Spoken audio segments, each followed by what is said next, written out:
दोस्त, क्या आप सोच सकते हैं पैसे को बिना छुए भारत के किसी कोने में भेजना संभव है? दोस्त, ये एक सपना नहीं, ये है क्रिप्टो करेंसी। और आज हम जानेंगे क्रिप्टो करेंसी का पूरा सच बिल्कुल आसान भाषा में। दोस्तों, स्वागत है आपका माइंडर अमित आकाश के एक नए सीरीज में, crypto master class zero to pro. दोस्त, मैंने आपसे वादा किया था पिछली वीडियो में कि मैं आपके लिए एक नई सीरीज लेके आने वाला हूँ जो कि आपको क्रिप्टो का मास्टरमाइंड बना देगा। आप क्रिप्टो में ट्रेडिंग करना चाहते हैं, क्रिप्टो में इन्वेस्ट करना चाहते हैं, तो ये सीरीज को जरूर ज्वाइन करें। दोस्तों, इस सीरीज में हम समझने वाले हैं स्टेप बाय स्टेप कि क्रिप्टो करेंसी होती क्या है और इसका यूज कैसे किया जाता है, काम कैसे करते हैं और आप इसका यूज करके कैसे नए जमाने का फाइनेंस समझ सकते हैं। तो वो दोस्तों, आज का एपिसोड होने वाला है what is crypto currency. Crypto currency होती क्या है, आज हम इसके बारे में जानते हैं। तो चलिए देरी न करते हुए शुरू करते हैं। दोस्त, सबसे पहले हम जानने वाले हैं हिस्ट्री ऑफ मनी। पैसे का जो इतिहास है वो क्या रहा है। सबसे पहले दोस्तों रहा है कि बार्टर सिस्टम, कहने का मतलब सामान के बदले सामान। दोस्त, पहले के ज़माने में क्या होता था कि अगर आपके पास गेहूं है, चावल है और कुछ उस चीज़ों की नीड है जो आपके पास नहीं है, तो आप उनके पास जाते थे। जिनको गेहूं चावल की नीड है, आप उनको गेहूं या चावल कुछ भी देके आप उनसे जो आपको नीड है वो लेके आते थे। तो इसे हम कहते थे बार्टर सिस्टम। दोस्तों, फिर आए सोने चांदी के सिक्के, यानी कि जिसको आप मुद्राएं कहते थे। फिर दोस्तों उसके बाद मेटल के सिक्के आए, नोट आए, डिजिटल बैंकिंग आई, बैंक आ गए। और आज के ज़माना दोस्तों इतना फास्ट फॉरवर्ड हो गया है कि आज लोग क्यूआर स्कैन करके पेमेंट ट्रांसफर कर दे रहे हैं। किसी को जेब में पैसे ले जाने की जरूरत ही नहीं पड़ रही है। लेकिन हर बार दोस्तों थर्ड पार्टी या बैंक या गवर्नमेंट इन्वॉल्व रहा है इन चीज़ों में। इसी भरोसे का गलत फायदा उठाया गया है। जैसे कि आप 2008 का फाइनेंशियल क्रैश देख लीजिए। दोस्त, जब फाइनेंशियल क्राइसिस आया था तो सबसे ज़्यादा नुकसान हुआ था। बैंक फेल हो गए तो लोगों का इतना पैसा डूबा था, और उससे भी ज़्यादा जो लोग शेयर मार्केट में निवेश करते थे, सबसे ज़्यादा नुकसान इन लोगों का हुआ था। और बैंक डूब गए थे, मतलब दुनिया का सबसे ज़्यादा पैसे का नुकसान 2007 और 2008 में हुआ था। दोस्तों, ये तो बात हो गई पुरानी बातें। दोस्तों, अब आते हैं अपने मेन मुद्दे पे। अब आप जानने वाले हैं क्रिप्टो करेंसी क्या है, what is the crypto currency. दोस्तों, क्रिप्टो करेंसी एक डिसेंट्रलाइज करेंसी होती है।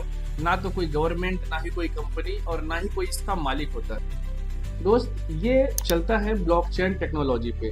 जैसे कि दोस्तों अभी आप बैंक यूज करते हैं आईएनआर, जो कि हमारी आरबीआई गाइडलाइन के अंदर जो भी यूपीआई पेमेंट्स करते हैं, उनको आप पेमेंट भेजने के लिए यूपीआई का इस्तेमाल करते हैं, नेट बैंकिंग का इस्तेमाल करते हैं। दोस्तों, सेम दैट क्रिप्टो करेंसी भेजने के लिए पीयर टू पीयर, P2P का एक सिस्टम होता है जिसको हम पीयर टू पीयर भी कहते हैं, हम उसका इस्तेमाल करते हैं। और वो टेक्नोलॉजी अंडर गवर्नमेंट नहीं होती है, ना कोई उसका मालिक होता है। दोस्तों, वो ब्लॉकचेन के अंतर्गत काम करती है। एग्जाम्पल के लिए मैं आपको समझा दूं, इस क्रिप्टो करेंसी इंडस्ट्री के अंदर बिटकॉइन, इथेरियम और लिटकॉइन जैसी बड़ी करेंसियां काम करती हैं।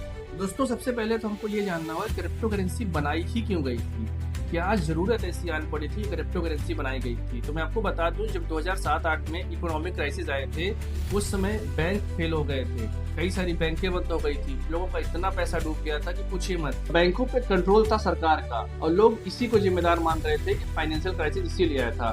दोस्तों, उस समय एक नाम आगे आता है, सातोशी नाकामोटो। दोस्तों, एक ऐसा बंदा जिसको दुनिया में कोई नहीं जानता, एक अननोन पर्सन, ना जिसकी कोई आइडेंटिटी है, ना कोई भी बैकग्राउंड उसका, और ना ही कोई जानता है उसको। उसने दोस्तों एक करेंसी बनाई जिसका नाम था बिटकॉइन, और दुनिया ने जाना कि क्रिप्टो करेंसी होती क्या है और बिटकॉइन जैसी कोई चीज भी है। उस आदमी ने बताया कि एक ऐसी डिजिटल करेंसी होने वाली है जिसपे किसी का कोई कंट्रोल नहीं है। हर आदमी इंडिविजुअल इस करेंसी को यूज कर सकता है, कोई भी ट्रांजेक्शन कर सकता है और उसका मालिक वो खुद भी बन सकता है। जिस जमाने में जो हमारा पैसा होता था उसको हम बैंक में रखते थे और उसके मालिक आरबीआई या वो जो बैंक है थर्ड पार्टी गवर्नमेंट वो रहती थी। हम एक लिमिटेड थे कि आज संडे है, संडे के दिन बैंक बंद रहेगा तो हम पैसा नहीं निकाल सकते, और उसकी टाइमिंग होती थी सुबह से लेकर शाम तक। एटीएम की दोस्तों टाइमिंग होती थी, कभी सर्वर लो होता था। लेकिन क्रिप्टो करेंसी एक ऐसी इंडस्ट्री आन पड़ी है कि आप 24/7 ग्लोबली आप कहीं भी ट्रांजेक्शन कर सकते हैं, कहीं भी पैसे को भेज सकते हैं और आप अपने पैसे के खुद के मालिक बन के रह सकते हैं। दोस्तों, अब हम जानते हैं कि क्या क्या फायदे होते हैं क्रिप्टो के। दोस्तों, सबसे पहले मैं बता दूं कि जैसा कि मैंने पहले ही बताया कि डिसेंट्रलाइज होता है। दोस्तों, इस पे किसी का कोई कंट्रोल नहीं होता है, जिसकी करेंसी वो खुद मालिक है। तो जो सप्लाई है वो भी लिमिटेड है, ऐसा नहीं है कि अनलिमिटेड करेंसी है। जैसा कि मैं आपको एग्जांपल के लिए बता दूं, जो बिटकॉइन है उसकी सिर्फ और सिर्फ सप्लाई 21 मिलियन है। 2 करोड़ 10 लाख ही बिटकॉइन बनेंगे और उतने ही भी मार्केट में चलेंगे। दोस्तों ऐसा नहीं कि कल कॉइन बढ़ जाए, कुछ भी हो जाए, कॉइन घट जाए, ऐसा कुछ नहीं है। 2 करोड़ 10 लाख से ज़्यादा कॉइन ना बनेंगे और ना ही मार्केट में आएंगे। दोस्तों उसके बाद भी ब्लॉकचेन आया। ब्लॉकचेन में दोस्तों सबसे बड़ी चीज़ ये है कि हर एक ट्रांजेक्शन ट्रांसपेरेंट होंगे। आप अगर किसी को 1 बिटकॉइन, आधा बिटकॉइन, यहाँ तक कि 1 रुपए का भी बिटकॉइन बेचेंगे तो वो सारे ट्रांजेक्शन्स ट्रांसपेरेंट होंगे, ब्लॉकचेन पे होंगे और कोई भी बंदा आपका एड्रेस लेके वो ट्रांजेक्शन जाके चेक कर सकता है और ये देख सकता है कि ये बिटकॉइन कहाँ कहाँ भेजा गया है। और दोस्तों क्रिप्टो करेंसी की सबसे बड़ी खासियत कि बॉर्डरलेस होता है। बॉर्डरलेस का दोस्तों मतलब कोई भी देश, कोई भी समय आप इसको ट्रांजेक्शन कर सकते हैं।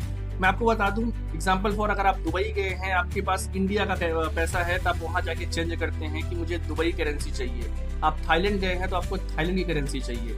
लेकिन अगर आप क्रिप्टो में पैसे रखते हैं, क्रिप्टो में इन्वेस्टमेंट करते हैं, आप वो पैसे कोई भी देश में जाके कहीं पे भी इस्तेमाल कर सकते हैं। ना कोई उसका चार्जेस लगता है, ना ही आपको करेंसी बदलने की जरूरत पड़ती है। दोस्तों अब हम जानते हैं कि बैंकिंग सेक्टर में और क्रिप्टो सेक्टर में क्या क्या चीज़ों का अंतर होता है। दोस्तों सबसे पहले मैं बता दूं, अगर आप इंडिया में हैं और आप INR इस्तेमाल कर रहे हैं तो सबसे पहले जो आपके पैसे की अथॉरिटी है गवर्नमेंट के पास होती है। और जबकि अगर आप क्रिप्टो इस्तेमाल करते हैं तो उसका जो भी मालिक है वो स्वयं आप होते हैं, पब्लिक होती है। I mean, जिनकी करेंसी है उनके मालिक वो स्वयं होते हैं। और दोस्तों बैंकिंग सेक्टर में हर एक ट्रांजेक्शन की लिमिट होती है। जैसे कि अगर आप UPI, फोन पे, गूगल पे चला रहे हैं तो उसकी लिमिट पर डे की 1 लाख होती है। नेट बैंकिंग से 3 लाख 5 लाख लिमिट होती है। लेकिन दोस्तों आप क्रिप्टो के थ्रू 1 करोड़, जितना भी आप चाहिए उतना आप ट्रांजेक्शन कर सकते हैं। 1 करोड़, 2 करोड़, 100 करोड़ का भी ट्रांजेक्शन आप क्रिप्टो के माध्यम से कर सकते हैं। और दोस्तों कभी कभी ऐसा होता है अगर आपका बैंक का सर्वर लो है तो पैसा ट्रांसफर नहीं होता, 24 घंटे पैसा फंस जाता है।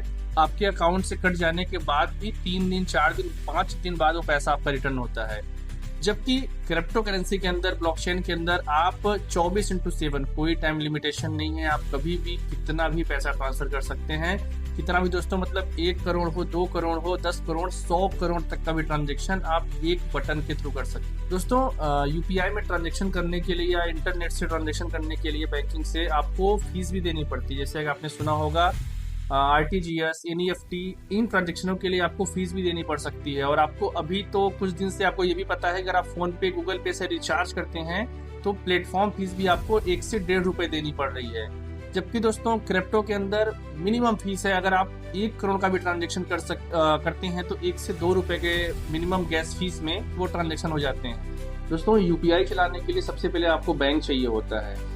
आधार, पैन, सारे वेरिफिकेशन के बाद भी आप UPI बैंकिंग यूज कर सकते हैं। दोस्तों जबकि क्रिप्टो को यूज करने के लिए सिर्फ और सिर्फ आपको एक इंटरनेट चाहिए। इंटरनेट के थ्रू आप कोई भी ट्रांजेक्शन कर सकते हैं। दोस्तों फेसबुक, व्हाट्सएप, इंटरनेट, यूट्यूब, हर जगह अगर आप देख रहे हैं तो बिटकॉइन को लोगों ने डिजिटल गोल्ड कहना शुरू कर दिया है।